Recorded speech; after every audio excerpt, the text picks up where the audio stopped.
ഓണാഘോഷത്തിൽ തൃക്കാക്കര മഹാബലി ക്ഷേത്രം വിപുലമായ ചടങ്ങുകളോടെ തിരുവോണ മഹോത്സവം നടന്നു. മഹാബലിയെ വരവേൽക്കലും ശീവേലിയും തിരുവോണ സദ്യയുമായി സമൃദ്ധിയോടെയാണ് ആഘോഷങ്ങൾ.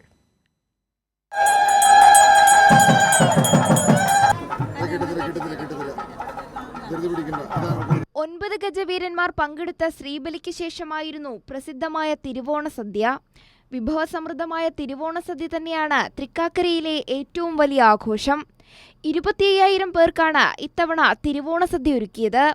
ഓണസദ്യ മന്ത്രി പി രാജീവ് ഉദ്ഘാടനം ചെയ്തു.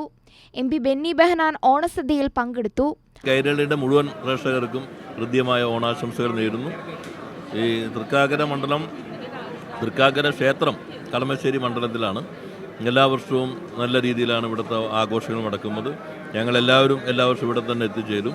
വിശാലമായ പന്തലിൽ തയ്യാറാക്കിയ തിരുവോണ സദ്യ കഴിക്കാൻ കുടുംബത്തോടൊപ്പമാണ് ആളുകൾ എത്തിയത്. എങ്ങനെയുണ്ട് സദ്യ? ഇപ്പൊ പായസം